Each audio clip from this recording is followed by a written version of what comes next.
Pasal baru yang diusulkan dalam rancangan undang-undang dalam KUHP tentang pasal penghinaan presiden menuai pro dan kontra. Sejumlah pihak menilai hal ini sebagai sebuah kemunduran.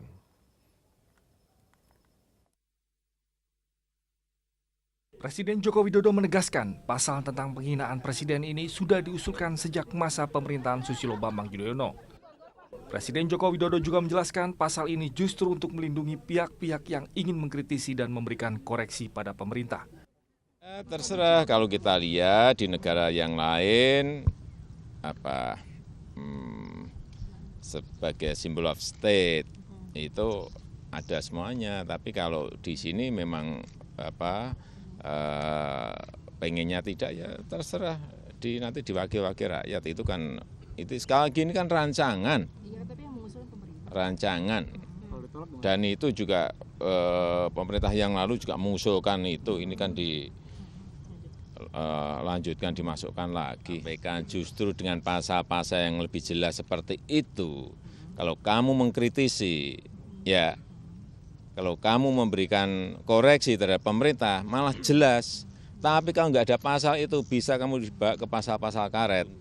Saya kan sejak wali kota, gubernur, presiden dimaki, dicaci, diejek kan juga diem apa? Saya pernah bereaksi.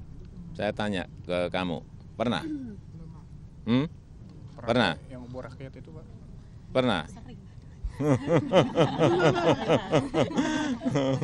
Itu aja kok.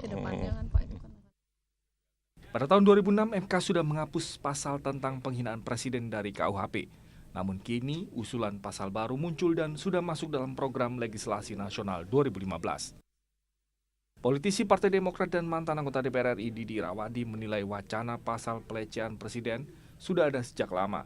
Namun hal ini baru dibahas pada wacana revisi KUHP di masa pemerintahan SBY. Sudah lama wacana ini ya. Jadi ada pendapat yang menginginkan adanya pasal penghinaan presiden. Namun di era Pak SBY ini kan belum dibahas pun belum pernah. Jadi belum pernah dibahas dan belum pernah, baru ada wacana-wacana tapi yang belum ramai. Andai pun pada saat itu dibahas, menurut hemat saya pasti fraksi Demokrat akan menolak. Tapi wacana yang ada tentu pada saat itu pemerintah menampung berbagai wacana-wacana, wajar saja. Sementara pengamat hukum tata negara Imran Putra Sidin menyatakan dampak jika pasal penghinaan presiden ini disetujui, maka sama saja seperti menghidupkan roh yang sudah mati, karena pasal ini sudah dihapuskan oleh MK.